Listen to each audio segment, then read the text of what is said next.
Sunlight poured through the sheer curtains of the hotel suite, warming my face as I sat motionless in front of the vanity mirror. My reflection stared back, hollow-eyed despite the careful makeup application. 29 years old, veterinarian, about to marry a man I respected but didn't love. The white lace gown clung to my frame, elegant and suffocating in equal measure. "You look stunning," my maid of honor said, adjusting the cathedral veil. Her voice seemed to come from underwater. I forced a smile. "Thank you. 8 weeks. That's how long I'd been carrying this secret." The positive pregnancy test tucked in my suitcase for the honeymoon reveal felt like a stone in my chest. Derek didn't want children naturally. His family carried genetic conditions he refused to pass down.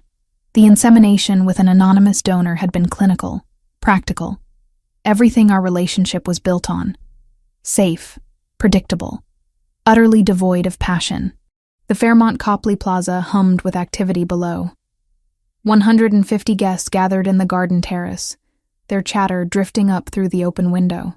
Derek's law partners, my veterinary colleagues, families who thought we made perfect sense together. Maybe we did, on paper. 2 professionals building a stable future. No messy emotions, no risks. My hand drifted to my abdomen, still flat beneath the gown's corset. A boy or girl? Would they have my green eyes or the unknown donor's features? The clinic had provided minimal information, just health screenings and basic physical traits. Responsible reproduction, they'd called it. "Rachel, it's time." My mother appeared in the doorway, tears already forming. She'd been thrilled about this wedding, relieved her daughter was finally settling down after years focused solely on exotic animal rehabilitation. I stood, the gown's train whispering across hardwood. My legs felt disconnected from my body as we descended the curved staircase. Hotel staff smiled, offering congratulations I barely registered. Derek waited somewhere beyond those French doors, probably checking his watch, punctual to a fault. My almost husband. The processional music began. Wagner, traditional and expected. I clutched the bouquet of white roses too tightly, their thorns pressing through the wrapping. 1 breath, 2. Then I stepped into the garden. The May afternoon was perfect. Cloudless sky, gentle breeze carrying the scent of flowering trees lining the terrace. Guest faces turned toward me, cameras raised. Derek stood at the altar in his tailored tuxedo, blonde hair perfectly styled, expression proud and satisfied. This was a good merger, his posture said. Sensible. I walked the aisle alone, having insisted on that small rebellion. Each step felt predetermined, my life following a script I hadn't written but couldn't escape. The officiant smiled warmly. Derek reached for my hand, his touch cool and dry.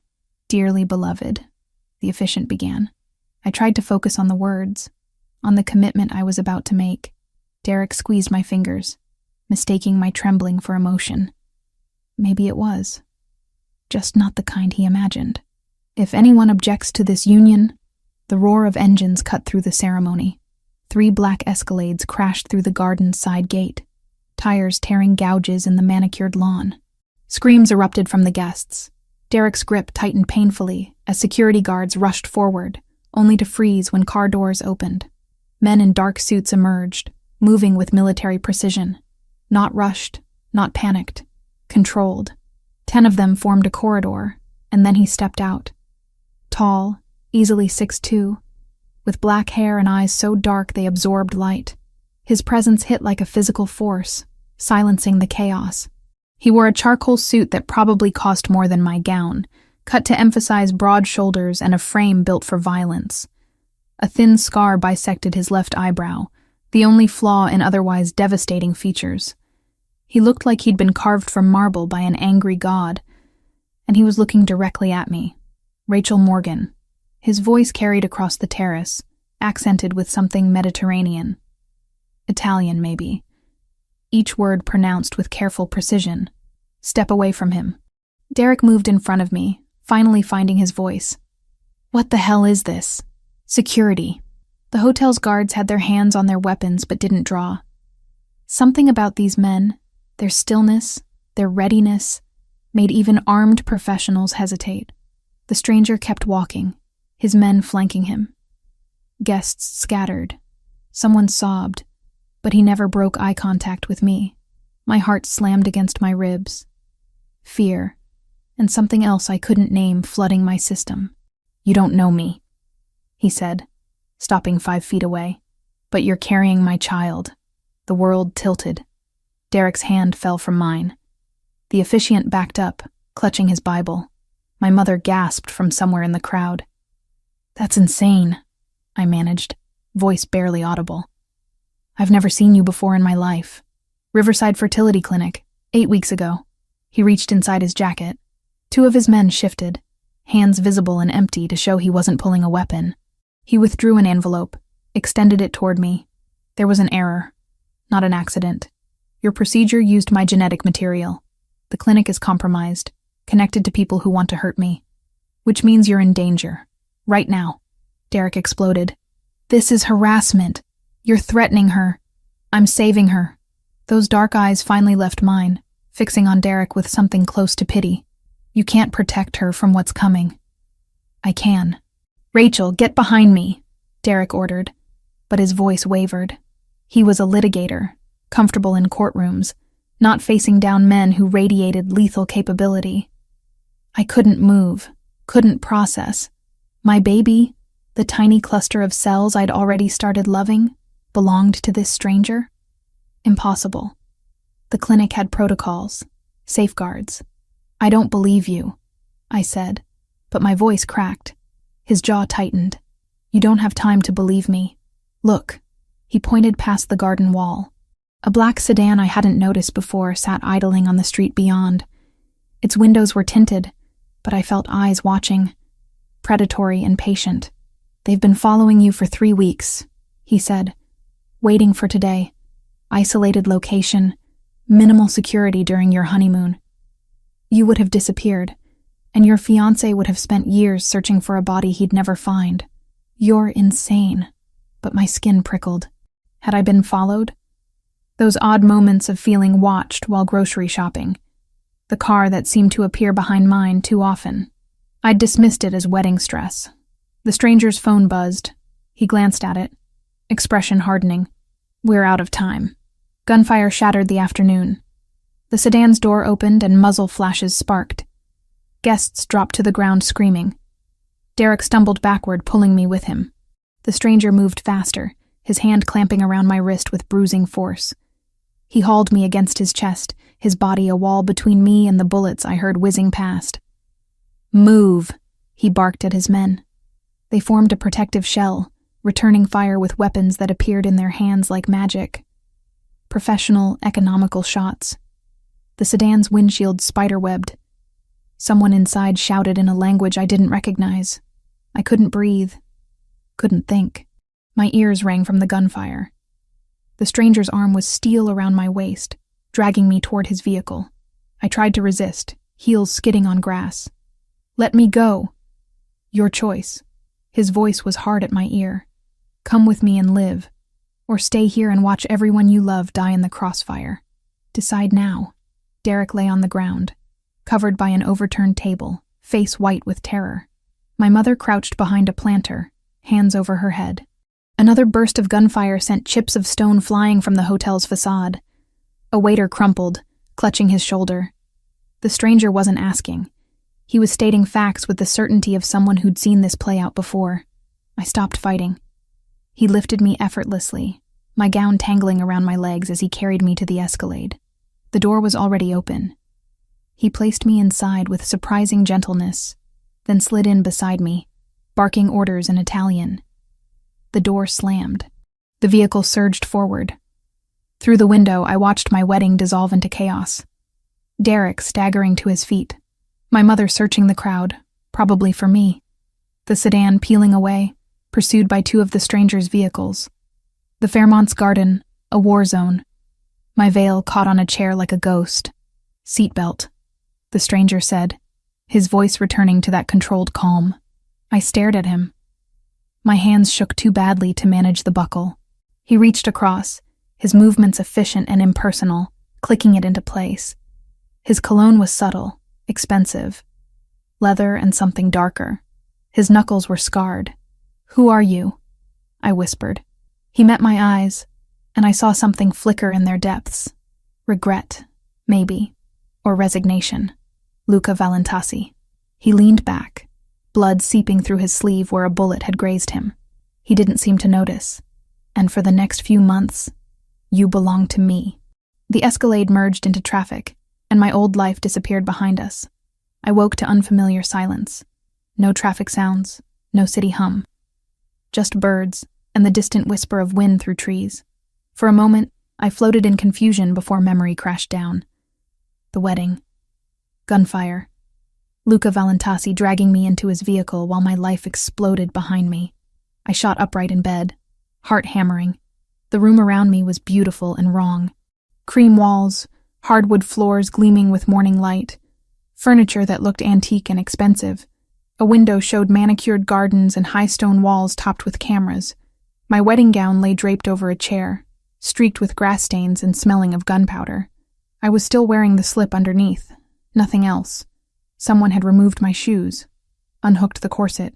Panic spiked through my chest as I checked. But the slip was intact, undisturbed. Small mercies. The door was solid oak with an old-fashioned handle. I tried it. Locked, of course. I crossed to the window, tested it. Also locked. And the glass felt too thick to be normal. Reinforced, probably bulletproof.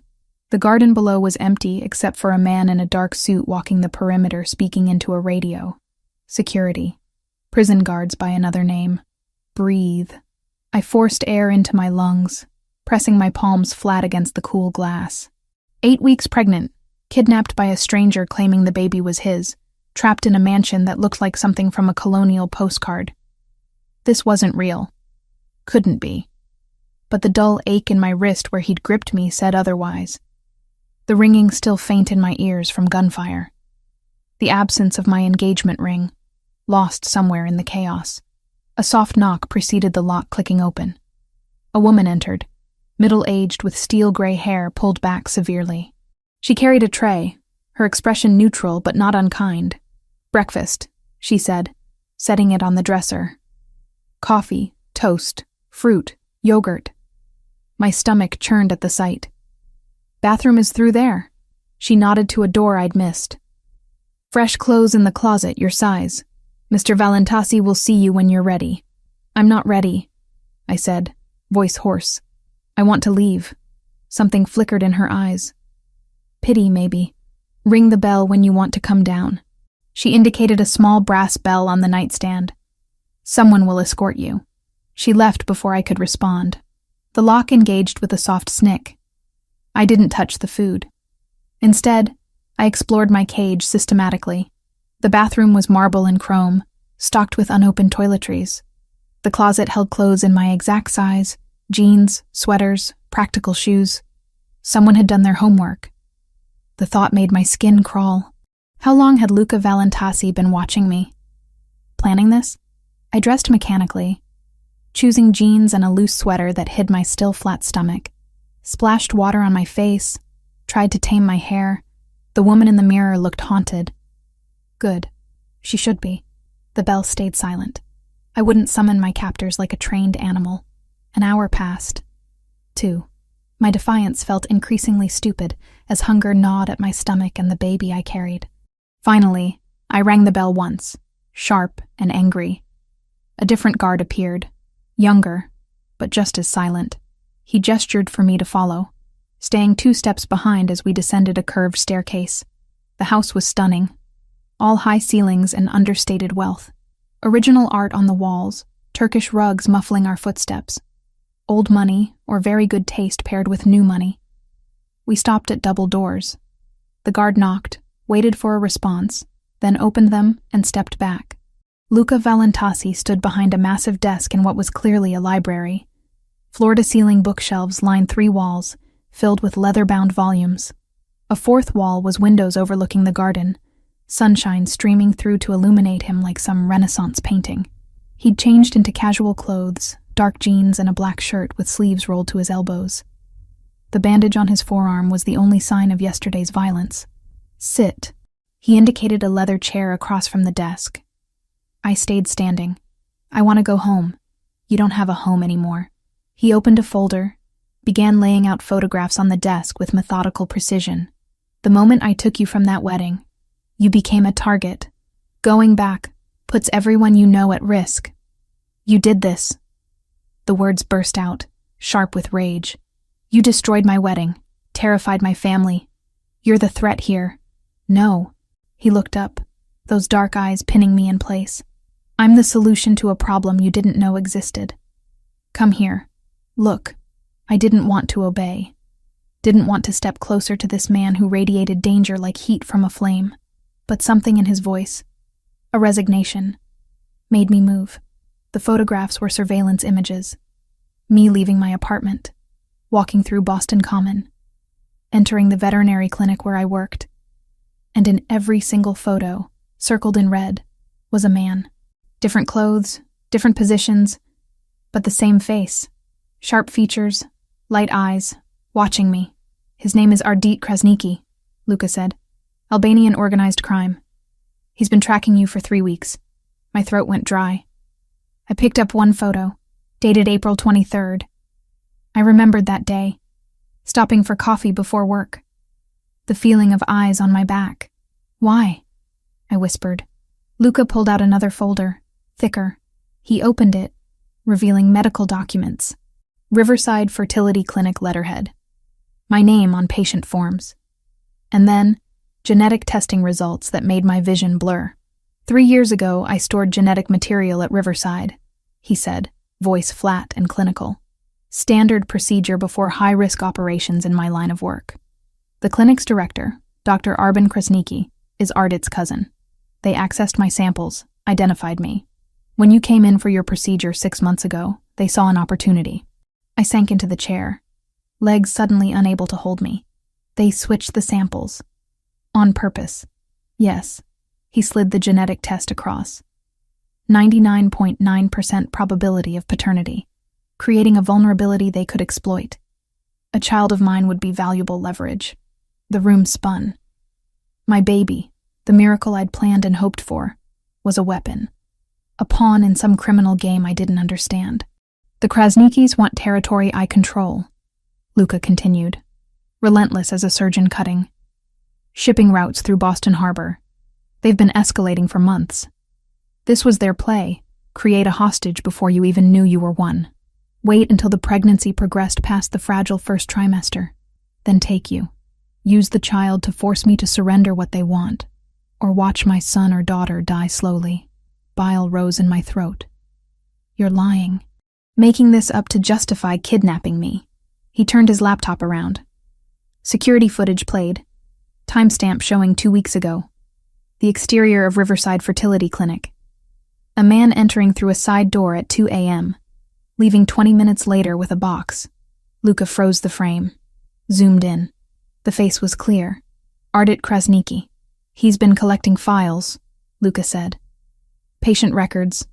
Probably selling them, using them for blackmail. Your file was accessed 16 times in the past month. I thought I might vomit. Why didn't you go to the police? His laugh was bitter and short. The police can't protect you from this. These people kill cops as easily as anyone else. And frankly, my hands aren't clean enough to invite that kind of scrutiny. So you're a criminal too. Statement, not question. Yes. No shame, no apology. But I don't hurt civilians. I don't use children as weapons. And I don't let people take what's mine. I'm not yours. His gaze dropped to my stomach, still flat beneath the sweater. The child is. Biologically, legally, once I prove paternity. Which means you are, until this situation is resolved. I wanted to scream. To throw something at his arrogant face. I didn't choose this. Any of this. Neither did I. For the first time, something cracked in his armor. Exhaustion, maybe. Or frustration. You think I wanted a child? In my world? I've spent my entire life avoiding exactly this vulnerability. Then let me go. Get an abortion. Disappear. Whatever you want. It's too late. He closed the folders, stacked them with precise movements. They know about you. Know you're pregnant. Even if you terminated, they'd assume I had the child hidden somewhere. You'd never be safe. The trap closed around me, suffocating. What do you want from me? Stay here. Let me protect you until I can neutralize the Krasniki operation. After that, we'll figure out custody arrangements, support, whatever you need." He stood, moving to the window. "You'll have everything you require. Medical care, books, entertainment, freedom within the grounds. But you can't leave, and you can't contact anyone outside. For their safety and yours. That's imprisonment. That's survival." He turned back, and the light behind him made his face unreadable. "I know this is unfair. You're an innocent caught in a war you didn't start. But I will keep you alive, Rachel Morgan. Whether you cooperate or fight me every step of the way." We stared at each other across the expensive rug, my hands clenched into fists, nails biting crescents into my palms. "I hate you," I said. "I know." He moved to the door, opened it. The guard waited outside. "Your meals will be brought to your room, or you can join me if you prefer. Test the limits. Try to escape if you need to. You'll find this house is very secure. But don't mistake my protection for cruelty. I'm trying to save your life." He left before I could respond. The guard gestured for me to precede him. I walked back to my beautiful prison, each step heavy with the weight of my shattered future. 3 days passed in a haze of fury and disbelief. I ate because the baby needed it, slept because exhaustion finally won, and tested every window, every door, every potential weakness in my cage. There were none. Luca Valentasi had thought of everything. 2 weeks felt like 2 years. I'd mapped every inch of my confinement, cataloged every guard rotation, memorized the pattern of Luca's movements through the house. He worked in his study most mornings, took calls in Italian or sometimes Albanian on the terrace in the afternoons. Always within the property. Always armed, though he tried to hide it.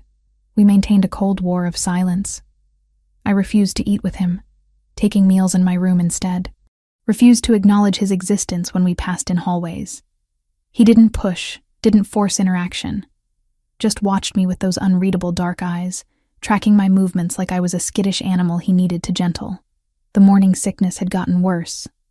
I spent the 10th day mostly in the bathroom, too sick to maintain my defiance. The gray-haired woman, whose name I'd learned was Mrs. Russo, brought ginger tea and crackers without being asked. Small kindness in captivity.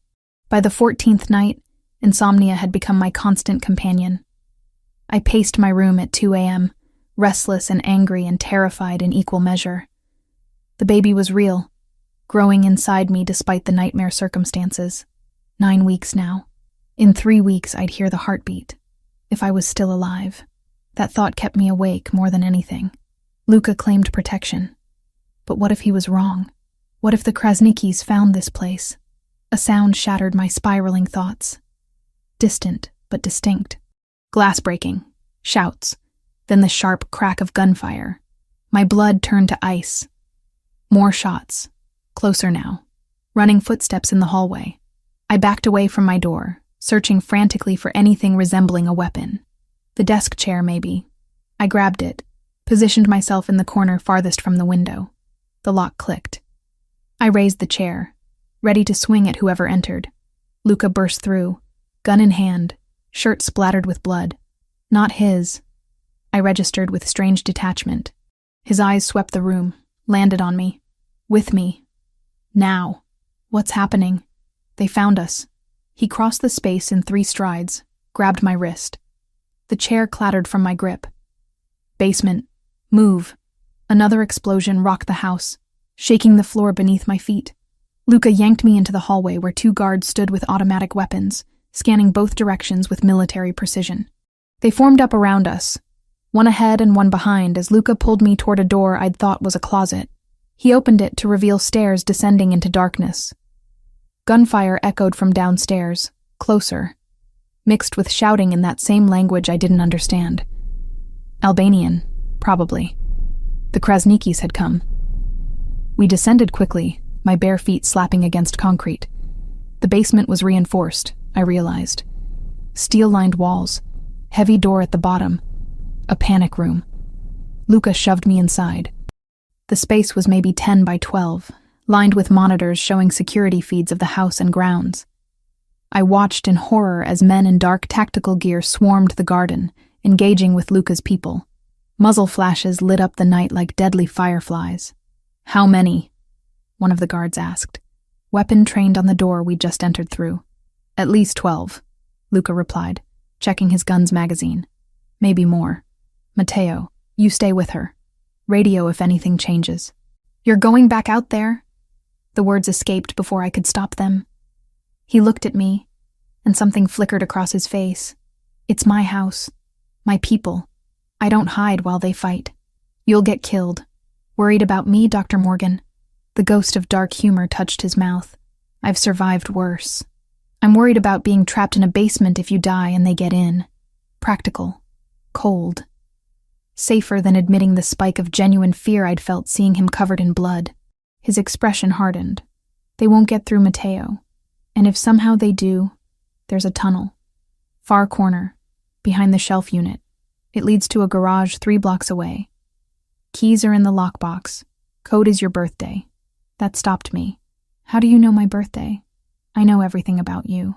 He moved to the door, paused. Stay quiet. Stay alive. We'll talk when this is over. Then he was gone. Back up into the chaos. The guard, Matteo, locked the door behind him and took position in front of it. Weapon ready.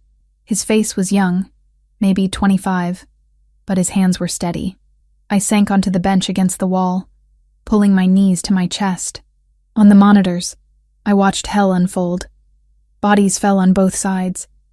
Luca appeared on one screen, moving through the first floor with lethal efficiency. He fired twice, dropped an attacker, then disappeared around a corner. Minutes crawled by like hours. The gunfire grew sporadic, then stopped entirely. Eerie silence pressed down on us. Matteo's jaw was tight, finger resting alongside his trigger guard. Is it over? I whispered.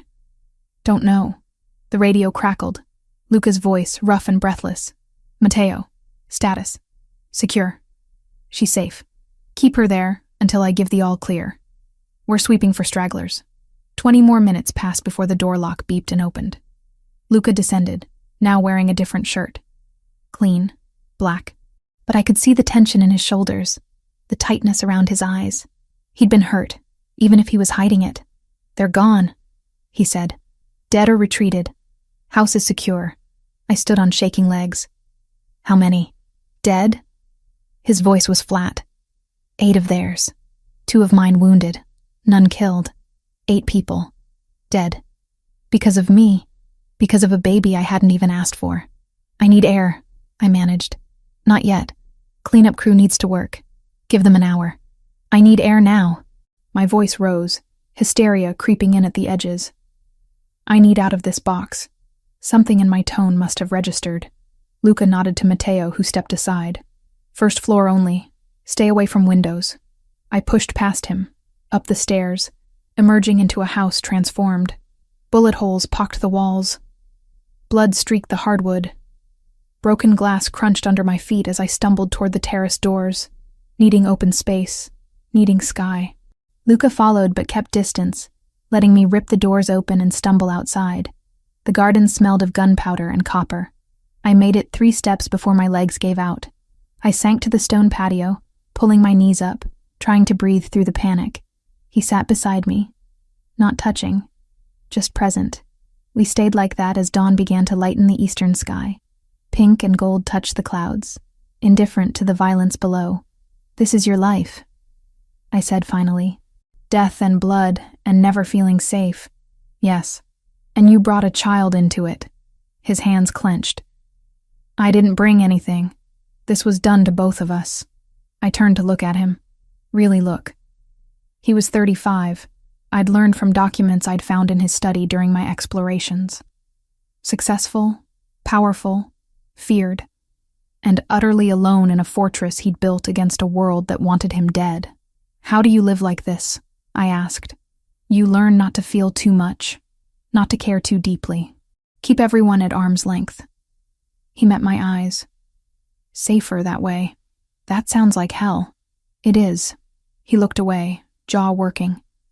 I never wanted to bring someone else into it, especially not an innocent, especially not a child.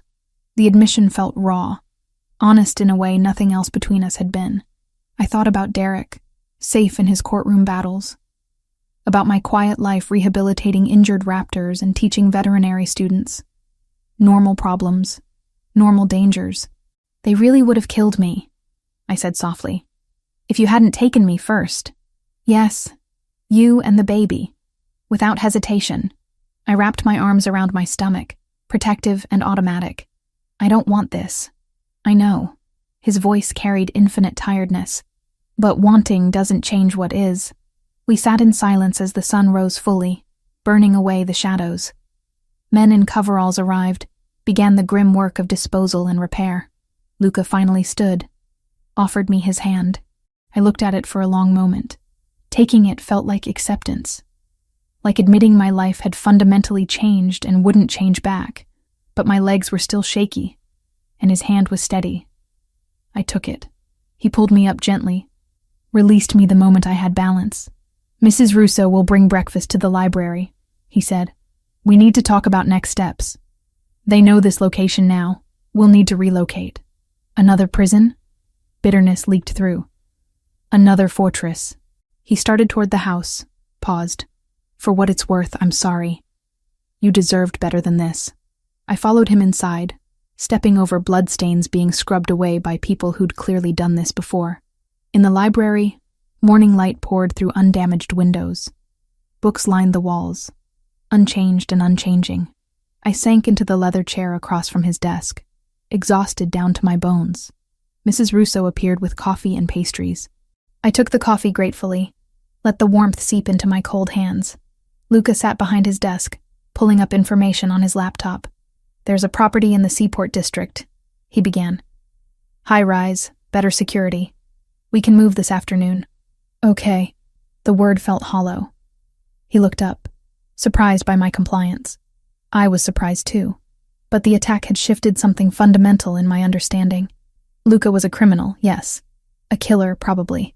But he'd risked his life fighting while he could have run. His people had died protecting me. A stranger carrying cargo they'd never asked for either. I need to understand something, I said. The Krasnikis.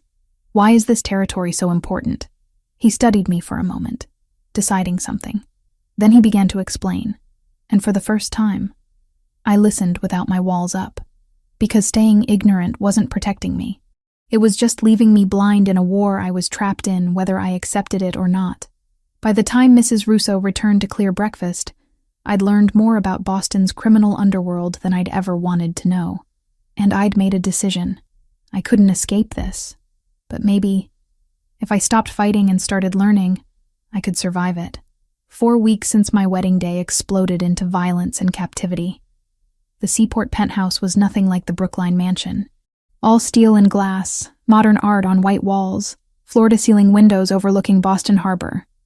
23rd floor, impossible to reach without passing through security that rivaled airport checkpoints. A gilded cage with better views.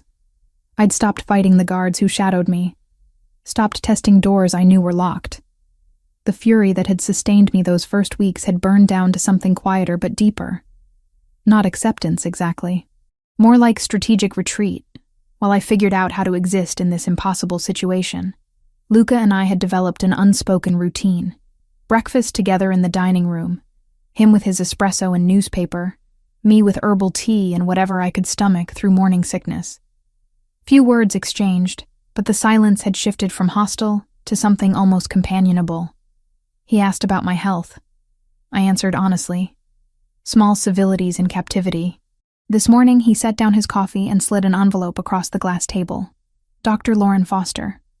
She's coming this afternoon for your 12-week appointment. I took the envelope, found a medical file inside. Credentials for an obstetrician, impressive resume, patient reviews. You hired her. I vetted her thoroughly. Former Mass General, now private practice.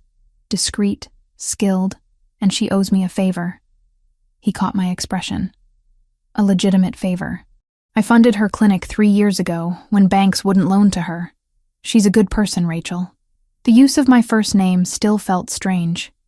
He'd been careful with it, using it sparingly like something breakable. I'd noticed I'd started thinking of him as Luca rather than Valentasi or my captor. Small shift. Seismic implications. Will you be there? I asked. Something flickered in his eyes. Uncertainty, rare on him. Do you want me there? I considered. A month ago, the answer would have been an immediate no. Now, the thought of hearing the heartbeat alone felt wrong. This baby connected us whether we wanted it or not. Biology didn't care about circumstances. Yes, I said quietly. His shoulders relaxed fractionally. Then I'll be there. Dr. Foster arrived at 2 p.m. A woman in her early 40s with warm brown eyes and an efficiency that put me at ease immediately. Luca had converted one of the spare bedrooms into a medical suite, complete with an ultrasound machine that probably cost more than most people's cars. Rachel Morgan. She shook my hand, grip firm and professional. Luca tells me you've had quite the month. I glanced at him where he stood near the door, arms crossed. That's one way to put it. Well, let's make sure baby is doing well despite the stress. She gestured to the examination table. Hop up. We'll start with basics and then take a look. The exam was thorough. Blood pressure slightly elevated, but not concerning given circumstances. Weight steady. She asked questions about symptoms, diet, sleep patterns. Normal medical care in deeply abnormal circumstances. Everything looks good so far, Dr. Foster said, prepping the ultrasound. This will be cold. The gel hit my abdomen and I flinched. She pressed the transducer below my navel, angling it with practiced precision. The screen flickered to life, showing grainy gray and black shapes I couldn't decipher. Then she adjusted something, and suddenly I could see it. Tiny form, impossibly small, moving with jerky energy. Head, body, little limbs that seemed to wave at us, and the flicker in the center, rapid and strong. There's the heartbeat, Dr. Foster said, turning up the volume. The sound filled the room. Quick rhythm like horses galloping, thrumming with life. My breath caught. That was real. A person, growing inside me despite everything. Despite clinic conspiracies and Mafia wars, and a father I'd met 4 weeks ago. I looked at Luca. He'd moved closer without my noticing, standing at my shoulder, eyes locked on the screen. His expression was unguarded for once, showing something raw and vulnerable. Wonder, maybe. Or fear. Possibly both. Strong heartbeat, Dr. Foster continued, measuring things on the screen with practiced clicks. Good growth, right on track for 12 weeks. Crown to rump length is right where we want it. She took several images, the machine printing them out with soft mechanical sounds. Then she handed me tissues to wipe off the gel and gave us privacy while I rearranged my clothes. Luca held one of the ultrasound photos, staring at it like he could decode the universe from those grainy shapes. That's real, he said, voice rough. I knew intellectually, but seeing it, yeah. I slid off the table, took the photo from his hand. The baby looked like an alien, all head and tiny body. Beautiful and terrifying. 12 weeks. 3 more months until I'm visibly pregnant. Dr. Foster will come weekly. He cleared his throat, settling back into business mode. Anything you need, tell me. Different food, supplements, books about pregnancy. Whatever helps. I studied him. This man who'd kidnapped me and protected me in equal measure. Why do you care so much? You said yourself you never wanted children. I didn't. He met my eyes. And that vulnerability was still there beneath the surface. My father raised me to be a weapon. No softness, no weakness. Children were liabilities in this world. I believed that. And now? Now there's a heartbeat that exists because of me. A person who didn't choose any of this. His jaw tightened. I won't be my father. This child will know safety, stability. Even if I have to burn my entire world down to provide it. The intensity in his voice sent shivers down my spine. Not from fear, but from recognition. I'd seen that same fierce protectiveness in mother raptors defending nests, in wolves circling their pack's young. Primal and absolute. Luca. His name felt strange on my tongue. If we're doing this, really doing this together, I need more than protection. I need purpose. What do you mean? I'm a veterinarian. I've spent 7 years learning to help animals, and now I sit in this apartment doing nothing while my career disappears. I gestured at the windows, the city beyond. Let me work remotely. Consultations, case reviews, research, something. He considered, and I could see him calculating risks. Controlled access, secure network, no location data, no personal details shared. I can work with that. I'll have my tech people set it up. He paused. There's something else. I'm planning an operation, retrieving information from Riverside Fertility, the clinic where this started. I need building layouts, security patterns. You were a patient there for months. My pulse quickened. You want me to help you rob the place? I want you to guide my team remotely. Your knowledge of the facility could cut operation time in half, reduce risk to my people. His gaze was steady. But only if you're willing. I won't force this. It should have felt like manipulation, drawing me into his world. But I thought about Dr. Arbin Kresnicki, the man who'd deliberately switched genetic samples and turned my pregnancy into a weapon. About how many other people he'd hurt with his schemes. What happens to the clinic after? Evidence goes to federal contacts. The place gets shut down. Kresnicki goes to prison for fraud and racketeering. Luca's voice went cold. He'll never practice medicine again. Justice. Criminal style. Not what I'd choose, but better than nothing. I'll help, I said, on one condition. No one gets hurt who doesn't need to be hurt. Security guards, cleaning staff, innocent people. They walk away. Agreed. He extended his hand, formal and strange. Partners, then. At least for this. I shook it, his grip warm and firm. Partners. The word felt dangerous and right simultaneously. 2 weeks passed after the attack, and the next 3 days were strange. Luca's tech specialist, a nervous man named Dimitri, set up secure systems for me to access veterinary databases and consult on cases remotely. Within hours, I was reviewing radiographs from the Franklin Park Zoo, advising on treatment for a clouded leopard with suspected pneumonia. My brain engaged in ways it hadn't since the wedding, solving problems that mattered. And in the evenings, Luca and I sat in his office, me sketching layout maps of Riverside Fertility from memory, while he asked detailed questions. Where were the servers? Which doors had card readers versus keypads? Guard rotations, blind spots in camera coverage, anything I could remember. You have a good memory, he said, studying my drawings. Spatial memory comes with the veterinary territory. Need to remember anatomical structures, surgical approaches. I added another notation. The server room is behind a fake wall in the records office. I saw them accessing it once when I was waiting for a consultation. That's exactly the kind of detail that matters. He made notes on his tablet, cross-referencing with building plans his people had acquired. We go in 3 nights from now. Thursday, minimal staff, maximum darkness. I want to listen in. The words came out before I'd fully thought them through. Not in the field, but audio feed. I'll be more useful if I can hear what your team is encountering in real time. He hesitated. Protective instinct clearly warring with tactical sense.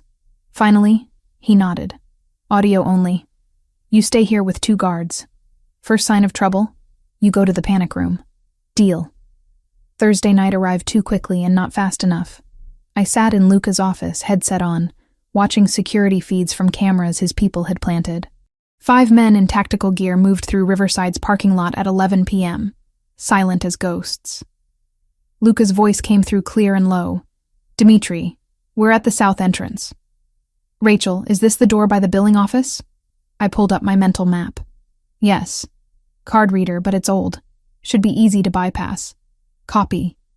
Sounds of electronic manipulation. Then a soft click. We're in. For the next 20 minutes, I guided them through corridors I'd walked dozens of times, pointing out cameras, suggesting routes. They moved with professional efficiency, reaching the records office without incident. Fake wall, you said. Where? Luca's breathing was controlled, professional. North side, behind the filing cabinets. There's a seam if you look close. Pressure release on the left side about 4 feet up. Rustling sounds, then a quiet exclamation. Got it. Nicely done, Doctor. Morgan. They accessed the servers, Dimitri working his magic remotely to download years of files. But then a complication. A guard appeared, making an unscheduled round. My heart stopped as I watched the camera feed. Luca signaled his team. They melted into shadows. The guard walked past, oblivious, and continued down the hallway. "Clear," Luca whispered. "Dmitri, how much longer?" 90 seconds. Those seconds stretched like hours. But the download completed, and Luca's team extracted as smoothly as they'd entered, leaving no trace except missing digital files the clinic wouldn't notice for days. Back at the penthouse, Luca found me still in his office, adrenaline making my hands shake. He pulled off his tactical vest, set his weapon aside with careful precision. "You were invaluable tonight," he said. "Saved us at least 15 minutes. The guard. You could have, but didn't." He moved closer, and I could smell the night air on him, cold and clean. "You asked for minimal harm. I gave my word." We stood too close in the dim office, and suddenly I was aware of him in ways I'd been carefully avoiding. The way his t-shirt clung to his shoulders, the intensity in his dark eyes, the fact that he'd kept his promise even when violence would have been easier. "Thank you," I whispered. His hand rose, hesitated, then touched my cheek with unexpected gentleness. "You're stronger than you think, Rachel." The moment stretched, charged with possibility and danger. Then footsteps approached, and we stepped apart like teenagers caught by parents. Dmitri entered with a laptop, ready to review the stolen files. But something had shifted between us, subtle as the baby growing in my womb, but just as inevitable.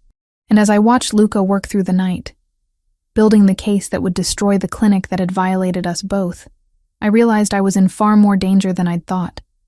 Not from Albanian criminals or bullets or captivity, but from the man who'd become something more than my captor.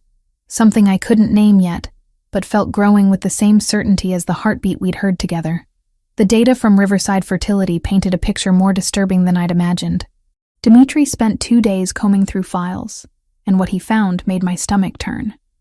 Dozens of sample switches over 3 years. Politicians, business executives, judges, all carefully selected targets, their genetic material swapped with samples from men the Krasniki family could manipulate or control. A blackmail operation masquerading as a fertility clinic. My case was just one thread in a massive web of corruption. Luca worked around the clock, building a case file for his FBI contact, a woman named Agent Sarah Mitchell, who apparently owed him enough favors to look the other way on how he'd acquired the evidence. I watched him from my corner of his office, supposedly reviewing veterinary journals but actually studying him, the way he rubbed his temples when stressed, how he rolled his shoulders to ease tension, the soft Italian he muttered when frustrated. We'd been living together for 6 weeks now. Somewhere along the way, I'd stopped seeing just the criminal who'd kidnapped me. Now I saw the man who brought me ginger tea without asking when morning sickness hit, who'd installed a reading chair by the window because he'd noticed me standing there for hours, who spoke gently to his people but expected absolute competence. Dangerous thoughts for a captive. But I was 14 weeks pregnant with his child, and pretending I felt nothing seemed increasingly pointless.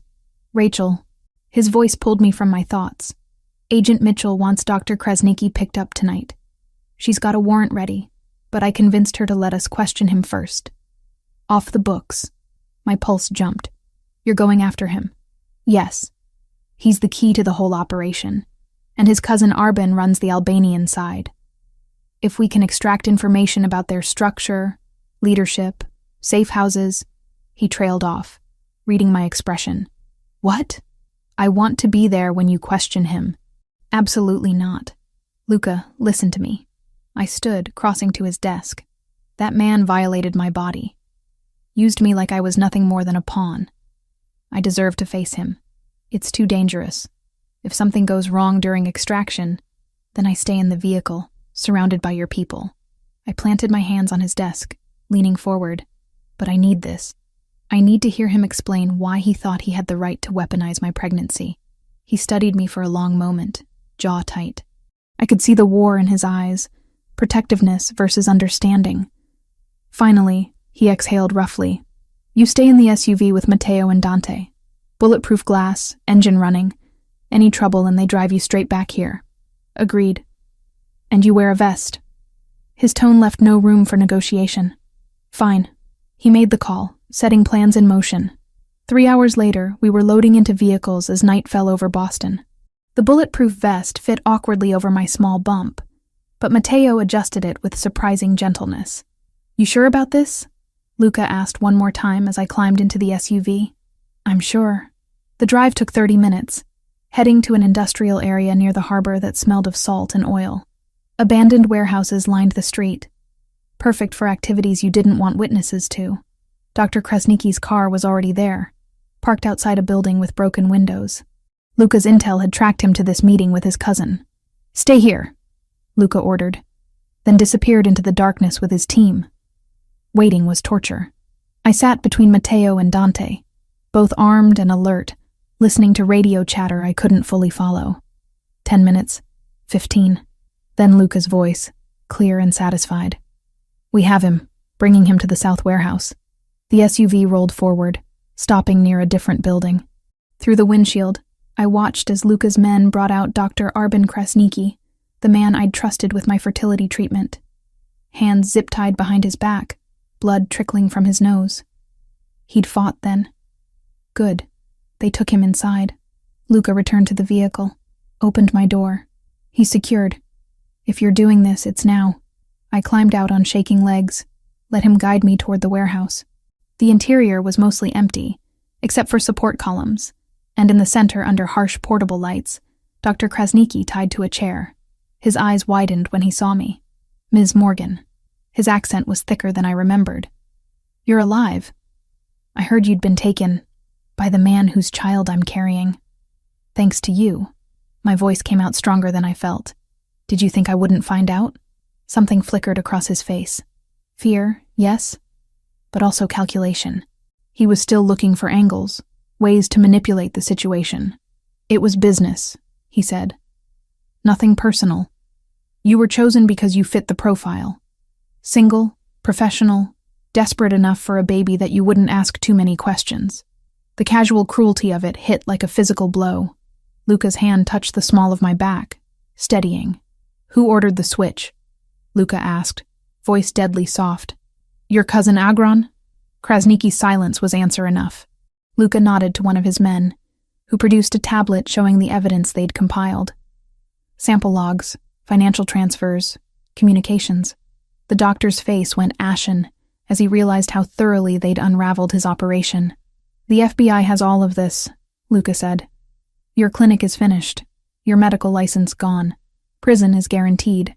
But how long you stay there, how many additional charges get filed, that depends on what you tell us now. I want immunity. A deal. You're not in a position to negotiate." Luca leaned forward. "Where is Agron Krasnicki? Where does he operate from?" The doctor laughed, bitter and sharp. "You think I'd give up my cousin? He'd kill my entire family. He's already planning to kill you." Luca pulled up something on his phone, turned it toward Krasnicki. "Intercepted communication from this morning. Agron considers you a liability after the Brookline attack failed. He's cleaning house, eliminating anyone who could connect him to illegal activities." I watched blood drain from the doctor's face as he read whatever Luca was showing him. His hands clenched, plastic zip ties cutting into his wrists. "Lynn," he finally said, voice breaking. "There's a compound in Lynn near the harbor. Fortified guards. That's where Agron runs things." Luca gestured to Dmitri, who began typing furiously on a laptop. "Address." Krasnicki gave it, along with details about security, routines, personnel. Information spilled out of him like water from a cracked dam. I listened to him describe the organization that had turned my baby into a bargaining chip. The cold business calculations behind choosing me. How they'd planned to take me during my honeymoon in St. Lucia, an island small enough that disappearing me would be simple. "And what was the endgame?" I asked. My turn to step forward. "After you kidnapped me. What was supposed to happen?" He wouldn't meet my eyes. "Hold you until the baby was born. Use the child to force Valentasi to surrender territory. Then," he trailed off, "then kill me." Statement, not question. Because I'd seen your faces, knew your operation. His silence confirmed it. I'd been dead from the moment they switched those samples. A temporary incubator for leverage, nothing more. Rage filled me, white-hot and cleansing. You don't get to avoid consequences by cooperating now. You made me into a weapon. Turned my baby into a target before they even existed. That's unforgivable. I'm sorry," he whispered. "It wasn't supposed to be like this. Just business doesn't make it better." Luca's voice cut through like a blade. "It makes it worse. You weren't even angry, weren't driven by revenge or passion. You did this for money and power, with calculation and forethought. That's what makes you irredeemable." He signaled to his men. "Agent Mitchell is waiting 6 blocks away. Deliver him with our compliments and the evidence files." As they hauled Krasniki to his feet, he looked at me one last time. "The baby. Is it healthy?" The question was so unexpected, so bizarre given everything, that I actually laughed. "Why would you care?" "Because I'm still a doctor. That matters to me, even if you don't believe it." "Yes," I said coldly. "The baby is healthy. No thanks to you." They took him away. Luca and I stood alone in the empty warehouse, the lights casting harsh shadows. My hands were trembling, adrenaline crash hitting hard. "You shouldn't have seen that," Luca said quietly. "The interrogation, the violence, that's my world, not yours. My world ended 6 weeks ago." I turned to face him. "This is our world now. Yours, mine, and this baby's. I need to understand all of it, even the ugly parts." He stepped closer, and I could see the concern etched in his features. "I don't want you to become hard, to lose the softness that makes you who you are, and I don't want you to face everything alone." The words came from somewhere deep and honest. "You've protected me, kept your promises. Let me be more than a responsibility you guard." "Rachel," my name was rough on his tongue. "This isn't Stockholm Syndrome or forced proximity making you feel—" "Don't." I pressed my fingers to his lips, silencing him. "Don't tell me what I feel. I know the difference between gratitude and genuine connection, between survival instinct and actual emotion." His hand came up to cover mine, pressing it against his mouth. The kiss he placed on my palm was gentle, questioning. I answered by closing the distance between us, rising on my toes to reach him. The kiss was nothing like I'd expected. Soft, almost reverent, his hands framing my face like I was something precious. When we broke apart, both breathing hard, his forehead rested against mine. "This is complicated," he whispered. "Everything about us is complicated." I smiled despite the chaos. "But the baby is real. These feelings are real. And I'm tired of pretending otherwise. If we do this, really do this, there's no going back." His thumb traced my cheekbone. "You'll be in my world permanently. All the danger, all the darkness, I'm already in it." I placed his hand on my small bump. "We both are. So either we face it together, or we're both alone while standing next to each other." He kissed me again, deeper this time, and I felt the shift between us solidify into something undeniable. When we finally pulled apart, his smile was small but genuine. Together then, together. We left the warehouse hand in hand, and for the first time since my wedding day exploded, I felt like I was walking toward something instead of running away. The SUV waited, Matteo and Dante carefully not noticing how close Luca and I stood. On the drive back to the penthouse, his hand stayed wrapped around mine, thumb tracing absent patterns on my wrist. Whatever came next, whatever dangers the Krasnikis still posed, we'd face it as partners. Not captor and captive. Not just genetic parents, but something even more powerful. 8 weeks transformed everything. The morning I woke at 20 weeks pregnant, the world felt different, softer maybe. Or I'd finally stopped fighting against the current and learned to swim. Luca was already awake, sitting by the window with coffee and his tablet, reading through reports in the gray pre-dawn light. He did this most mornings, dealing with business before I stirred, trying to keep the darker parts of his world separate from what we were building together. I watched him from the bed, appreciating the strong line of his shoulders, the way early light caught in his dark hair.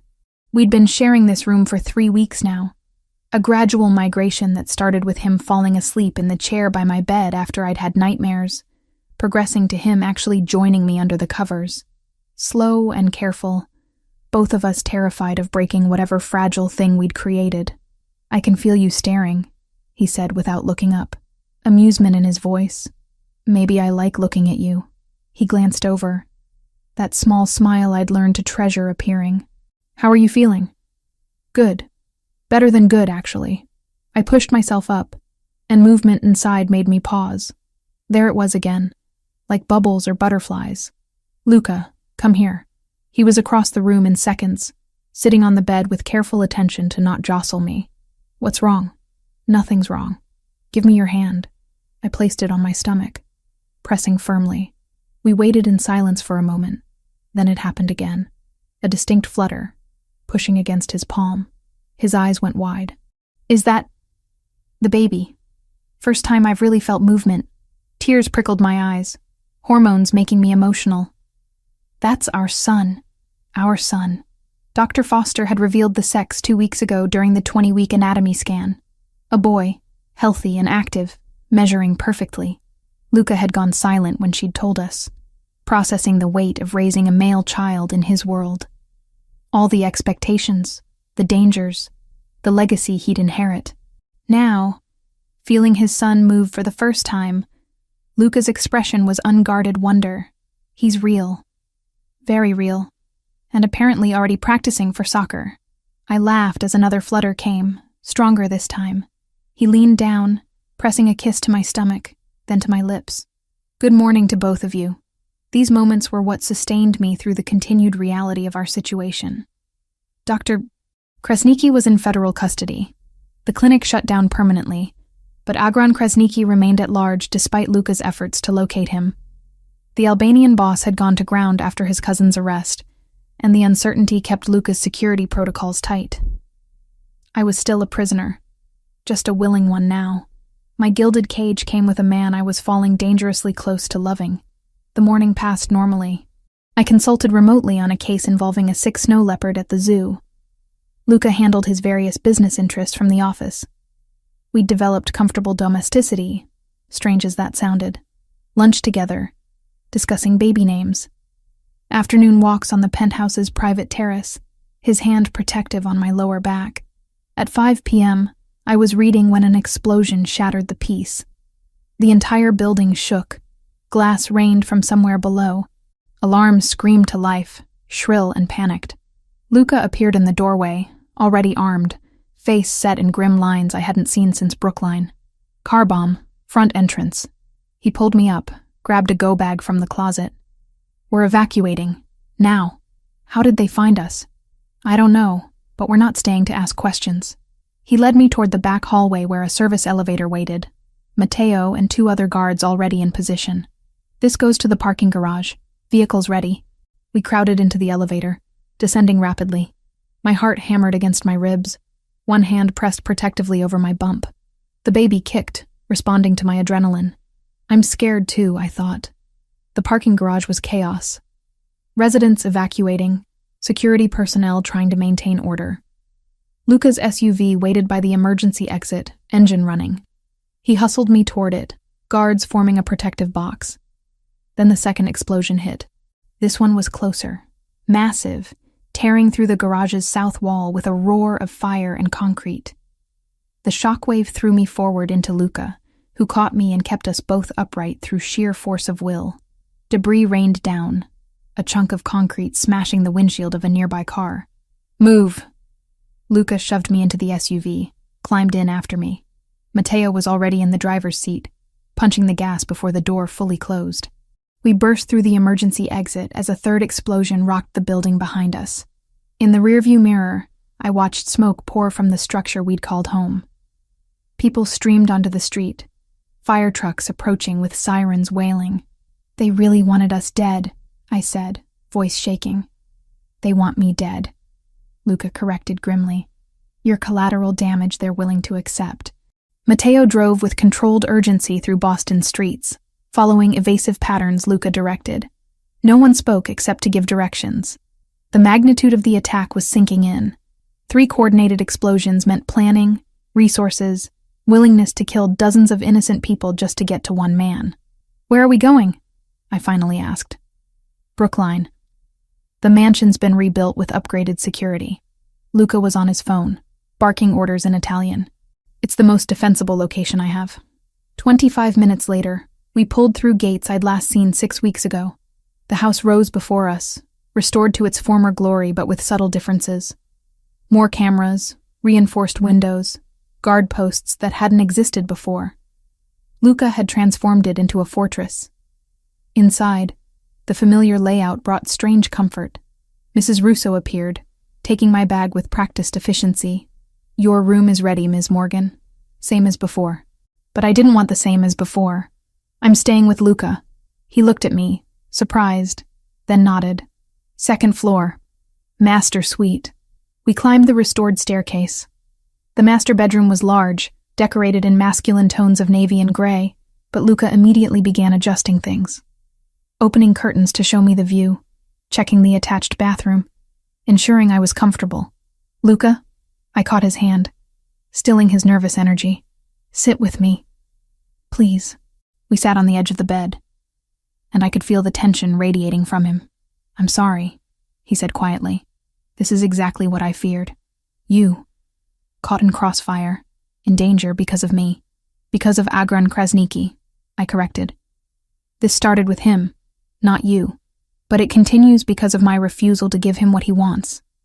His jaw clenched. I could end this. Surrender the port territory, walk away from that revenue stream. And then what? He sees that violence works, demands more next time. "Luca, you can't negotiate with people who just tried to kill dozens of innocent people to get to you." "I know." He pressed his palms against his eyes. "But watching that building explode, knowing you were inside, feeling my son move this morning and thinking I might lose both of you before he's even born." I wrapped my arms around him, pulling him close. "You didn't lose us. We're here. We're safe." He buried his face in my neck, and I felt his control fracture. This man who'd seemed unbreakable was shaking against me, fear finally overwhelming the walls he'd maintained. I held him, running my fingers through his hair, whispering reassurances. "I can't lose you," he said against my skin. "Either of you. I don't know when it happened, but you've become everything. I love you too." The words were easy, natural. I'd been feeling them for weeks without the courage to say them. Terror had a way of burning away hesitation. He pulled back enough to meet my eyes, searching for certainty. "You mean that?" "Yes. I know it's complicated and probably unhealthy and definitely not what I imagined when I agreed to marry Derek." I touched his face, feeling the rough stubble. "But it's real. What I feel for you is the most real thing in my life right now." He kissed me with something close to desperation, and I met him with equal need. We fell back onto the bed together, careful of my growing belly, hands mapping familiar territory made urgent by how close we'd come to losing everything. Later, wrapped in sheets with his hand protective over our son, I asked the question I'd been avoiding. "What happens now?" "Now?" He kissed my shoulder. "Now I stop being reactive." Agron made his move, showed his hand. He's willing to kill indiscriminately, burn entire buildings. That tells me he's desperate. And desperate men make mistakes. What kind of mistakes? The kind that get them caught. His voice went cold, in a way that reminded me exactly who I'd fallen in love with. I'm done waiting for him to come to us. It's time to go hunting. I should have been horrified. Should have argued for legal solutions, for peace. But I thought about the people who'd been in that building. The family of 4 I'd seen in the lobby yesterday. The elderly man who always held the elevator door for me. All potential casualties of Agron's vendetta. "What do you need from me?" I asked instead. He looked at me for a long moment. "I need you safe. Here, protected. With our son." His hand flexed on my stomach. "Let me handle the darkness. We're partners, remember? You said together. Rachel, I'm not asking to be in the field, but don't shut me out of the planning, the strategy. Don't go back to treating me like cargo you're protecting." I shifted to face him fully. "I'm smart. I'm invested in the outcome, and I'm carrying the future heir to whatever empire you're building. Use me." Pride flickered in his eyes. "You're terrifying when you're determined. Do you know that? I'm a mother now. Even before he's born, I'm his mother. And I will burn the world down to keep him safe." I kissed him softly. "Show me how we end this." He did. Over the next hours, he laid out his organization's structure. the intelligence they'd gathered, the various options for locating Agron Krasniki. I listened, asked questions, and slowly began to see the strategy forming. Not just a hunt, but a trap, using Agron's desperation against him, drawing him out where Luca's people could end this permanently. It was brutal. It was necessary. And it was the only way our son would grow up without this threat hanging over him. When exhaustion finally claimed me near midnight, I drifted off with Luca's arm around me, our son kicking gently between us, and plans for violence dancing through my head like lullabies. I should have been disturbed by how easily I'd adapted to this world. But survival demanded adaptation, and love demanded protection, so I'd become whatever I needed to be to keep my family safe, even if that meant becoming someone I wouldn't have recognized 6 months ago, standing in a wedding dress and believing my biggest problem was lack of passion in my marriage. That woman was gone, burned away by gunfire and car bombs and the fierce love growing in my chest alongside my child. In her place stood someone harder, someone dangerous, someone worthy of standing beside Luca Valentasi and calling him partner. And tomorrow, we'd start hunting. 4 weeks in the Brookline mansion passed with military precision. Luca's people gathered intelligence while I grew larger and more determined. At 24 weeks, our son was active enough that Luca could feel him kick from across the room when I sat certain ways, life persisting despite the violence circling us. The break came from an unexpected source. One of Agron Krasniki's lieutenants, a man named Valmir, reached out through back channels requesting protection in exchange for information. He was tired of the escalating violence, tired of working for a boss who'd become increasingly erratic and willing to sacrifice his own people.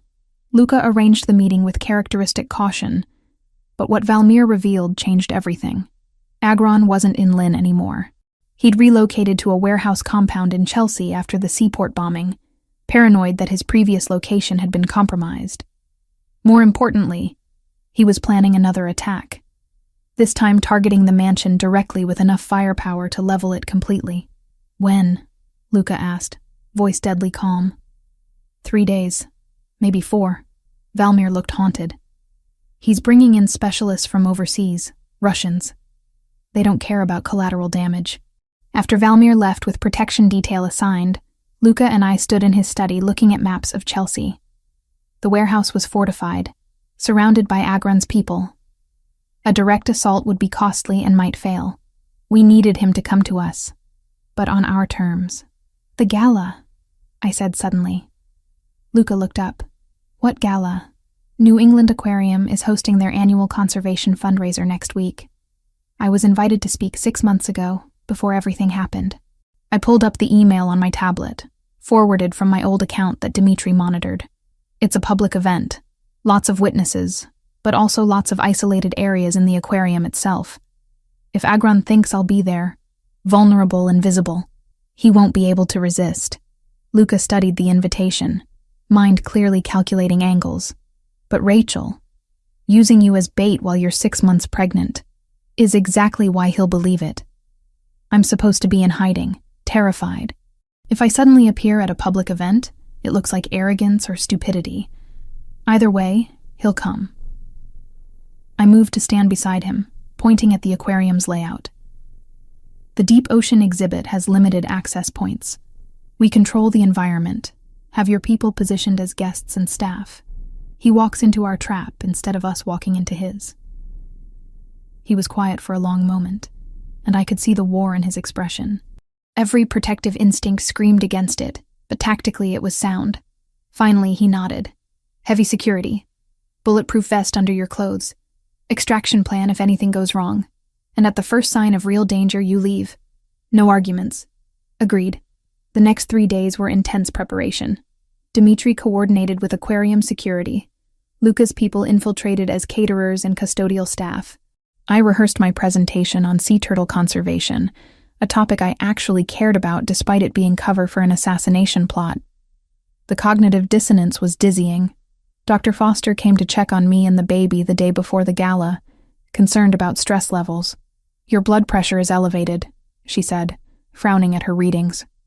Not dangerously so, but I'd prefer you resting, not attending public events. I need to do this, I told her, for my son's future. so he can grow up without people trying to kill his father.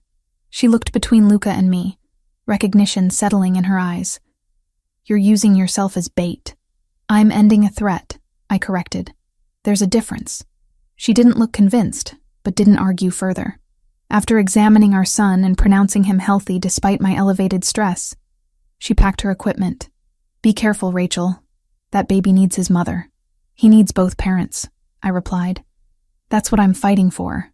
The night of the gala arrived with unseasonable warmth for September. I dressed in a flowing emerald gown that accommodated my bump while hiding the thin bulletproof vest Luca had commissioned specially. Makeup covered the shadows under my eyes. Jewelry glittered at my throat. I looked like a woman without a care, not someone walking into potential crossfire.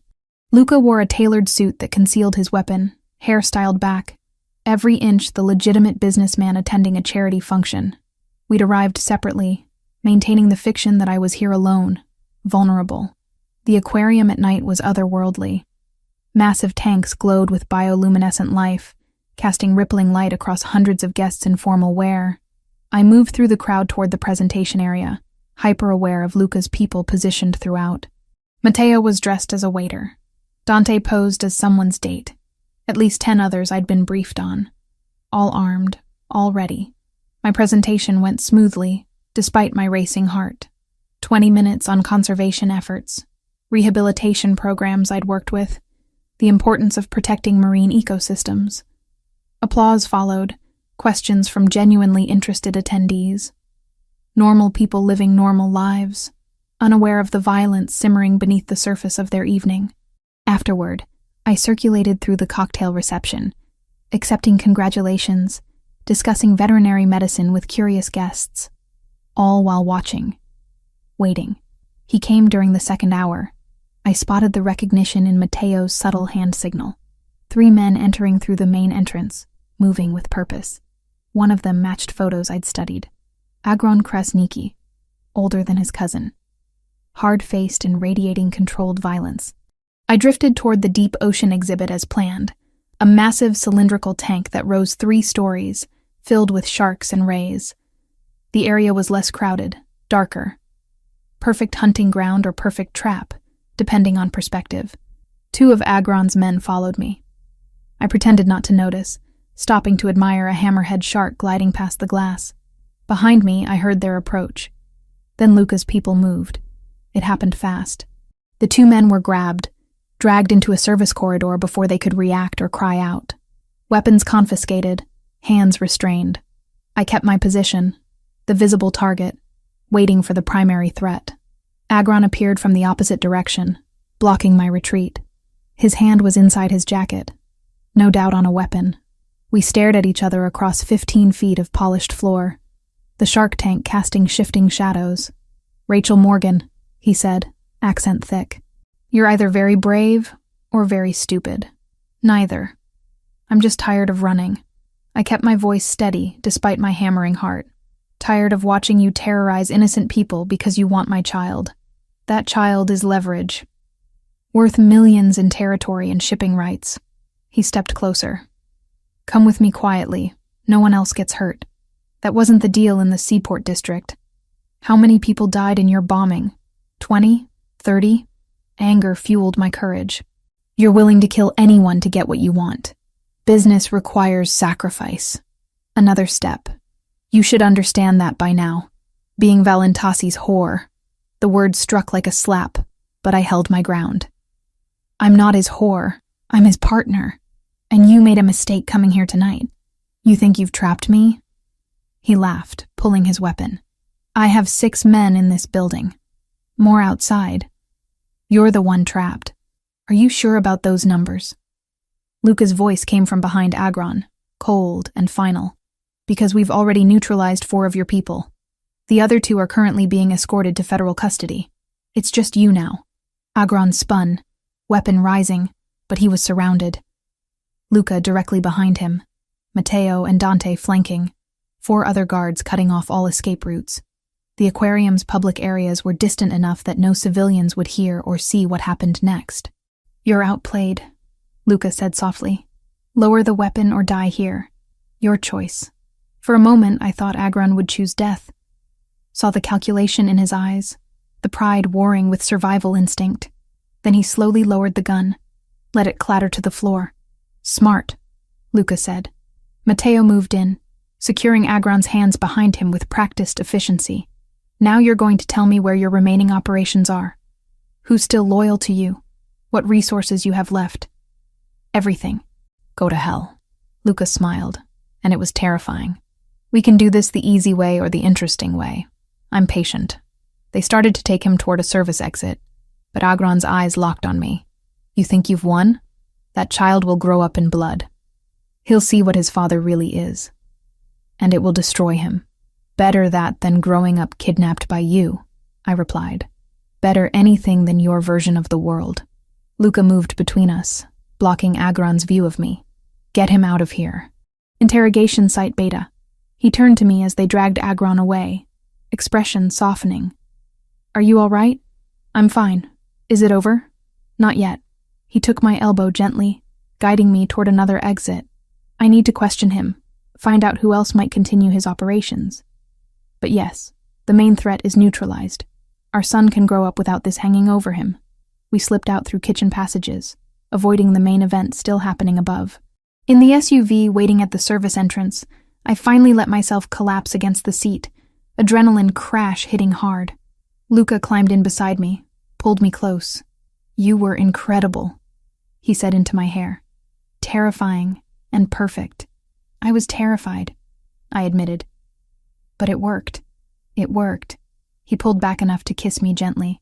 Thank you. For being brave enough to see this through. We rode back to Brookline in silence, holding hands, the weight of the evening settling over us. Hours later, after Luca returned from interrogating Agron and handed him to federal authorities with all the evidence needed to put him away forever, we lay in bed together. Our son kicked against Luca's palm, already responding to his father's voice. What happens now? I asked. The same question from weeks ago, but with different weight. Now we live. He kissed my shoulder. Build a life that's more than survival. Figure out how to be actual parents instead of people united by crisis. That sounds nice. I laced my fingers with his. Domestic and boring. I don't think we're capable of boring. His hand covered our son protectively. But we can try peaceful. 2 weeks later, Derek showed up requesting a meeting. I met him at a cafe in Cambridge, neutral ground with 2 of Luca's guards watching from a distance. His eyes widened immediately when he saw me, visibly pregnant now, 6 months along. Before he spoke, a distance. He looked thinner, older. The news had covered the seaport bombing, the arrest of Albanian organized crime figures. He'd put the pieces together. I wanted to see if you're all right, he said, voice careful. After everything, I'm alive, pregnant, getting married to the father of my child, direct and honest. How are you? Processing. He stirred his coffee without drinking it. I thought he'd kidnapped you, coerced you into everything. He saved my life. I touched my bump gently. And yes, it started as captivity, but it became something else, something real. Derek absorbed that quietly. Do you love him? Yes. No hesitation. More than I thought possible. He nodded slowly. Then I'm glad you're safe. Glad you found something genuine, even if it destroyed what we had. What we had was never real, I said gently. We were building security, not passion. You deserve someone who loves you completely. That was never me.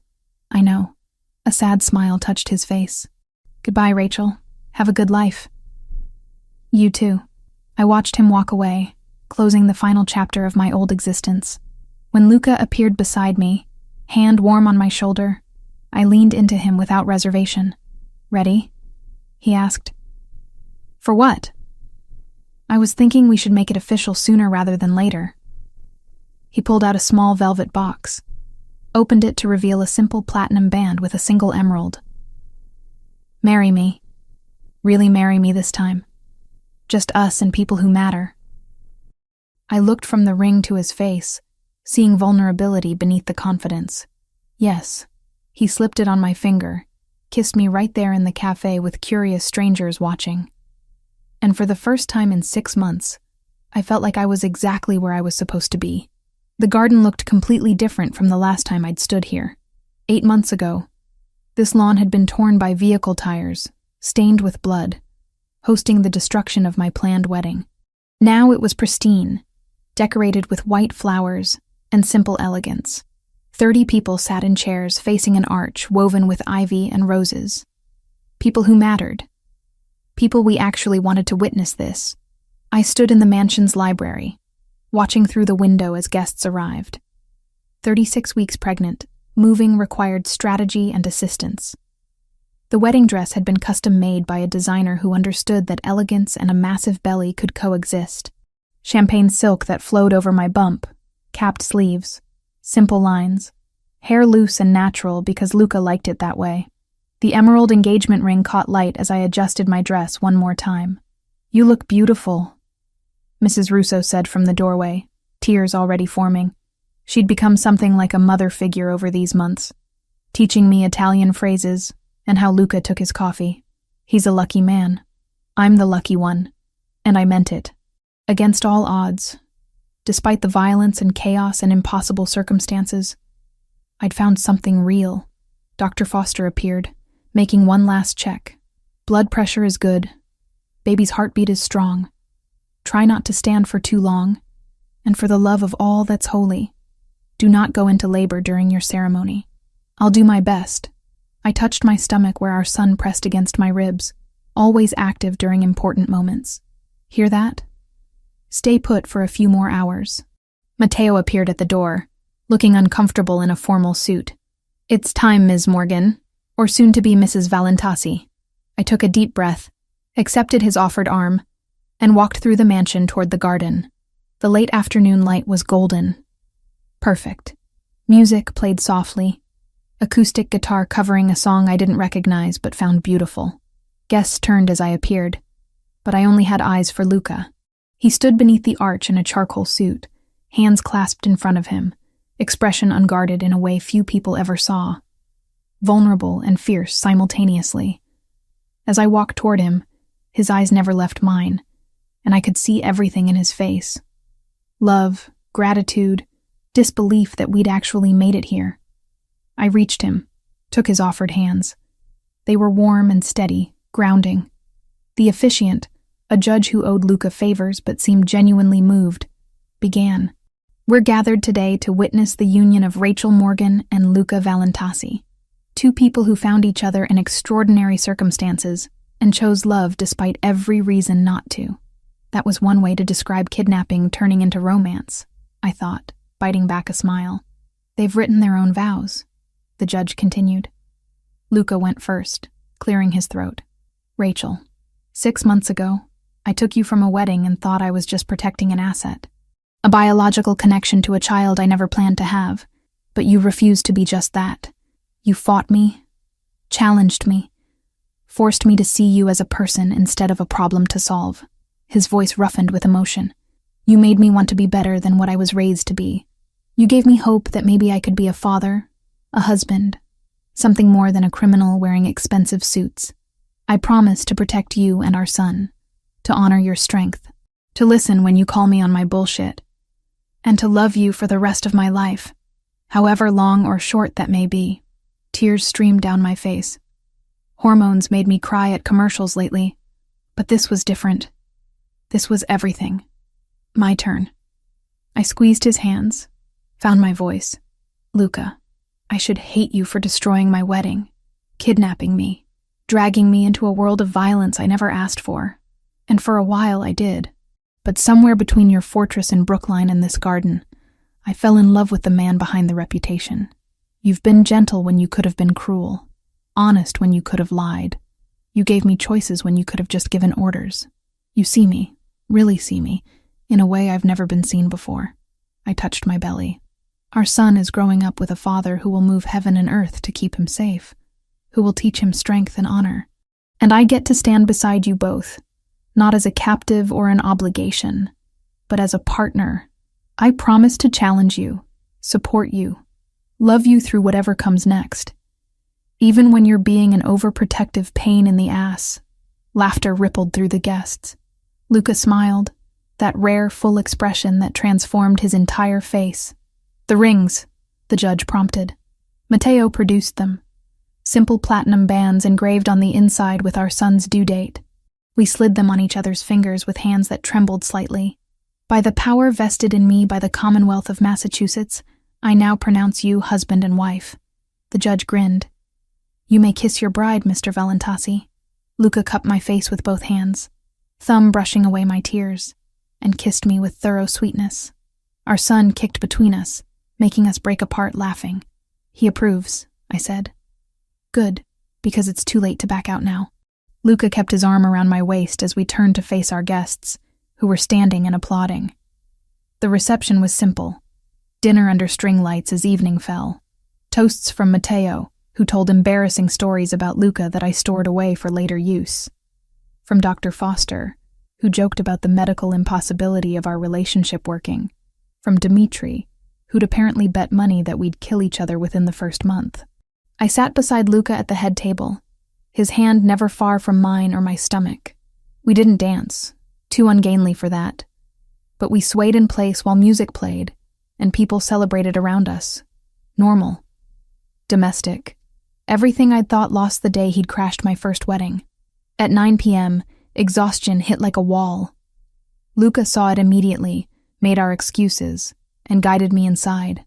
"We're supposed to stay until the end," I protested weakly. "It's our wedding. We make the rules." He swept me up into his arms, carrying me up the stairs despite my protests about his back. "Luca, I weigh about 1,000 pounds right now. You weigh perfectly right for growing my son." He set me down gently in our bedroom, began carefully unfastening the back of my dress. "How are you feeling?" "Tired, happy, terrified about becoming parents in 3 weeks." I stepped out of the dress, grateful to be free of its weight. Normal wedding night thoughts. He laughed, pulling back the covers so I could slide into bed. "I don't think anything about us qualifies as normal." Fair point. I watched him undress, still appreciating the view after months of sharing this room. "Come here." He climbed in beside me, pulling me close with practiced care for my bump. Our son kicked against his stomach, a conversation between father and child that didn't need words. "Thank you," I said into the comfortable darkness. "For what?" "Crashing my wedding, kidnapping me, protecting us, loving us." I turned my head to look at him. All of it. Even the terrible parts, because they led here. His hand traced patterns on my shoulder. "I'm the one who should be thanking you. For not killing me in my sleep. For seeing past what I am to who I could be. Who you already are." I corrected. "You just needed someone to point it out." We fell asleep, tangled together. Peaceful in a way that would have seemed impossible when this all started. 2 weeks later, at 3 a.m, contractions woke me. I lay there timing them for 20 minutes before shaking Luca awake. "It's time." He went from asleep to completely alert in seconds, already reaching for his phone to call Dr. Foster. The carefully planned chaos began. Hospital bag grabbed, security team mobilized, vehicle brought around. By the time we reached Mass General, my contractions were 5 minutes apart and getting serious. Labor was nothing like I'd imagined. Longer, more painful, more intense. Luca stayed beside me through all of it, letting me crush his hand, murmuring encouragement in Italian and English, being exactly what I needed without me having to ask. 12 hours after arriving, at 3:17 p.m., Thomas Luca Valentasi entered the world screaming his displeasure at 8 pounds, 2 ounces.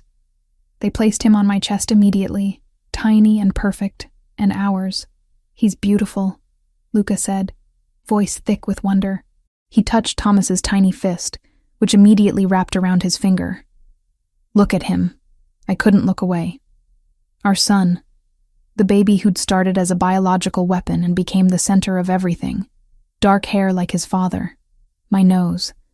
A face that was uniquely his. He stopped crying as skin-to-skin contact calmed him, little mouth working as he tried to figure out this bright, cold world. "Hi, baby," I whispered. "We've been waiting for you." The next few days were a blur of exhaustion and overwhelming love. Thomas feeding every 2 hours, learning to navigate parenthood's basics, visitors coming and going. Luca was revelation, utterly transformed by fatherhood.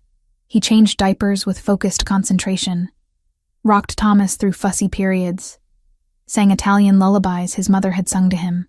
We brought Thomas home to Brookline on a Tuesday afternoon. The nursery was ready, painted with a mural of exotic animals I'd commissioned, a safari theme for our improbable little family. That first night, we stood over his crib together, watching him sleep with the intensity of people who'd fought to give him a safe world.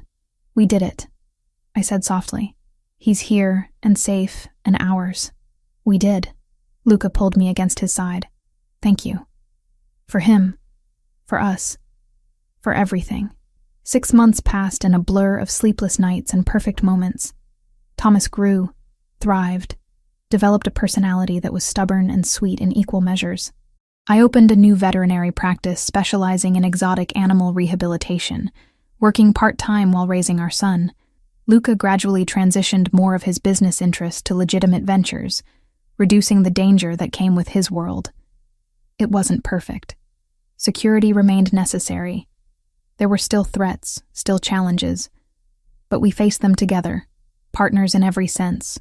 On a mild October evening, I stood in my clinic office holding Thomas while examining radiographs of a red-tailed hawk's wing. He babbled at the images, reaching for them with chubby hands. 6 months old and already curious about everything. Your mama helps birds, I told him. Maybe someday you'll help them too. The clinic door opened and Luca appeared, early to pick us up. He crossed the room, kissed me, then took Thomas, who immediately grabbed his father's collar. How was your day? He asked. Good. Fixed a hawk's wing, consulted on a snake's respiratory infection, normal stuff. I began packing up. How was yours? Tedious meetings about shipping contracts. Legal shipping contracts, he emphasized with a smile. Very boring. Good. Boring is good. We drove home together, Thomas babbling in his car seat, discussing nothing important and everything that mattered. Dinner waiting at home, bedtime routines to navigate, a million tiny details that made up a life. Later, after Thomas was asleep and we sat on the terrace watching Boston's lights twinkle in the distance, I leaned against Luca's shoulder. Do you ever regret it? I asked. That day you crashed my wedding? He considered seriously. I regret the pain it caused you initially. The fear, the loss of choice. But the outcome? He turned to meet my eyes. Getting you, getting Thomas, building this life? No. I could never regret that. Good. I kissed him softly. Because I don't either. Even the terrible parts brought us here. Made us into this. We sat in comfortable silence, two people who'd found each other in chaos and built something beautiful from the wreckage. Our son slept peacefully inside, unaware of the violence that had preceded his existence. He'd grow up knowing security, love, parents who'd move mountains to protect him. My wedding day had exploded into violence and impossible claims. A man I'd never met had declared me his, had pulled me from my planned life into his dangerous world, and somehow, impossibly, it had become the best thing that ever happened to me. Life had a strange way of working out, I thought, lacing my fingers through Luca's. We were an unlikely pair, built from kidnapping and biology and choices made under pressure, but love didn't care about circumstances. It just cared about truth. And the truth was simple. We were family, imperfect, complicated, forged in fire, but ours, completely and eternally ours.